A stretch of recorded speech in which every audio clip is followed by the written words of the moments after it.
Pelajaran apa yang kita dapetin dari kehidupan Nabi di masa kecil yang sulit? Kenapa hidup Nabi itu susah, teman-teman? Salah satu hikmahnya agar Nabi belajar quwwatut tahammul, agar Nabi belajar kemampuan menanggung beban. Allah lagi menyekolahkan Nabi dengan sekolah kurikulumnya dari langit. Itulah sebaik-baik sekolah. Ada sekolah formal yang bikin kurikulumnya ulama. Ada sekolah yang disusun oleh saintis ataupun Diknas, pemerintah, sekolah-sekolah umum. Semuanya baik, tapi ada sekolah yang paling baik dan insya Allah nggak mungkin orang yang sekolah di situ tuh rugi, nggak mungkin. Udah sekolahnya gratis, hasilnya luar biasa, sekolah langit. Apa itu sekolah langit, teman-teman? Kehendak dan ketentuan Allah dalam kehidupan kita, itu adalah sekolah bagi kita. Dari sejak kita kecil, remaja, kemudian menjadi laki-laki, kemudian jadi dewasa, kemudian jadi tua. Itu semuanya ada madrasahnya. Dari kecil kita dilahirkan di mana, oleh orang tua kita siapa, dalam lingkungan apa, kita sedang bersekolah. Kurikulumnya Allah, gimana cara kita mendaftar dalam madrasah langit ini? Caranya iman. Gak ada uang pendaftaran, gak akan dicoret dan di DO gara-gara gak bayar uang SPP, gak ada ujian nasional, gak ada ujian semester. Ujiannya adalah dalam bentuk kehidupan. Dan itulah madrasah kita. Sehingga dalam madrasah itu Allah bukan mau ngasih kita ijazah bertuliskan nilai, angka, tapi Allah mau ngasih kita ijazah dalam bentuk sifat, dalam bentuk kematangan diri, dalam bentuk pemikiran yang dahsyat, yang jenius, yang brilian, yang lurus, yang kritis. Itu hasilnya. Kalau istilahnya ada materi-materi karakter building, ini karakter buildingnya langsung dari Allah yang lebih tahu tentang manusia. Huwa a'lamu bikum idh ansha'akum minal ard wa idh antum ajinnatun fi butuni ummahatikum. Dia lebih tahu tentang kalian, wahai manusia, ketika dia menciptakan kalian dari tanah. Siapa? Adam. Atau ketika kalian berada di dalam rahim ibu-ibu kalian. Siapa? Kita. Huwa a'lamu bikum. Allah lebih tahu tentang kalian. Sehingga yang lebih tahu ini memberi kalian madrasah.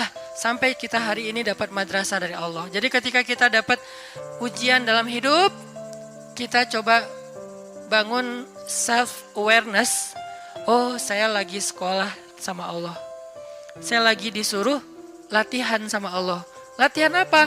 Salah satu yang paling gampang adalah belajar quwwatut tahammul, kemampuan mengangkut beban. Terutama buat cowok. Fitrah kita itu diciptakan untuk mengangkut beban. Kita dijadikan lebih kuat bukan untuk gaya-gayaan, untuk mengangkut beban. Makin besar tanggung jawab dan beban yang dia ambil, makin dia cowok sejati. Rujulah kesatria namanya. Nabi dari kecil beliau dapat banyak ujian supaya punya quwwatut tahammul, mengangkut beban. Dan memang benar, Nabi itu sedang disiapkan oleh Allah untuk mengangkut beban yang paling berat. Yang ketika dikasih ke langit, langit nolak. Dikasih ke gunung, gunung nolak. Dikasih ke matahari, matahari nolak. Dikasih ke semesta, semua semesta nolak. Dikasihlah kepada manusia yang bernama Nabi. Apa beban yang berat itu yang ditolak oleh semesta? Beban risalah. Satu tingkat lebih berat daripada beban nubuwah. Apa bedanya nubuwah sama risalah? Yang membawa nubuwah namanya Nabi. Yang membawa risalah namanya Rasul. Makanya ada Nabi, ada Rasul. Apa bedanya? Kalau Nabi dia nggak membawa ajaran baru, meneruskan ajaran Nabi sebelumnya. Tapi kalau Rasul membawa ajaran baru. Sehingga penolakan publiknya lebih tinggi. Ujiannya lebih berat kalau Rasul itu. Dia seperti membawa syariat baru. Kebayang ya? Kita udah punya tradisi, lalu kita juga punya nasionalisme. Kita punya budaya yang sudah sangat tua, lalu ditambah lagi dengan punya nasionalisme yang hampir 100 tahun itu, tiba-tiba datang seorang laki-laki mengatakan, tinggalkan semuanya, inilah yang benar. Gimana kira-kira penolakannya? Wah, habis tuh laki-laki. Banyak cerita mereka yang dibunuh. Makanya Bani Israel yaqtulunal anbiya bighairi haq, membunuh para nabi tanpa alasan yang dibolehkan. Kenapa? Menolak ajarannya.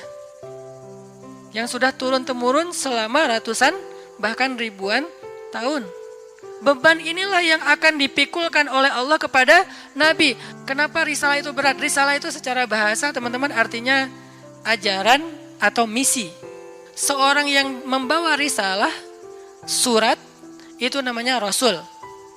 Rasul ini bisa bermakna Rasul dari langit, berarti Rasulnya Allah, namanya Rasulullah.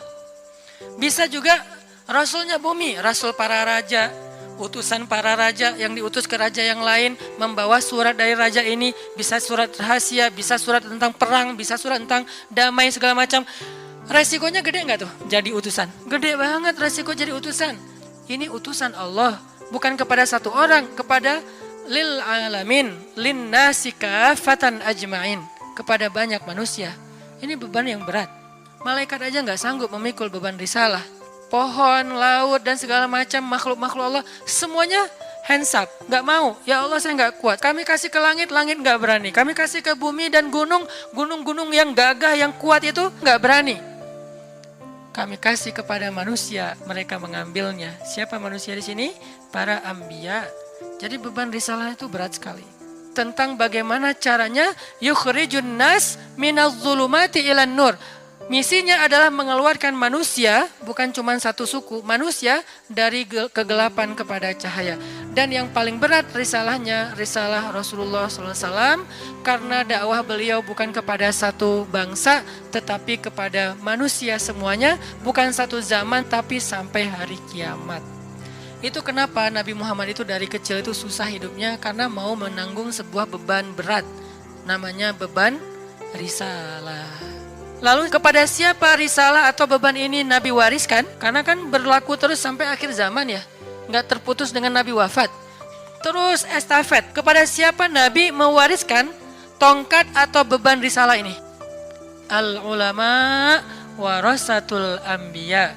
Para ulama adalah pewarisnya para nabi. Para nabi tidak mewariskan harta dinar dan dirham. Para nabi mewariskan ilmu atau mewariskan agama. Jadi tugas beban yang paling berat ini untuk menanggung beban umat bukan hanya ngajarin. Kalau ngajarin bebannya oke lah ada beban sedikit tapi nggak berat-berat amat jadi pengajar. Yang berat itu adalah risalah menanggung beban umat. Yang lapar harus dikasih makan, yang sakit harus dibantu berobat, yang miskin harus disantuni, anak yatim harus diberikan haknya, janda-janda yang gak punya siapapun yang menafkahinya harus ada program untuk mereka. Banyak, pokoknya semua beban umat dari mulai yang lapar paling kecil sampai korban perang. Itulah beban umat yang diambil oleh Nabi. Gak boleh ada yang terzolimi di muka bumi.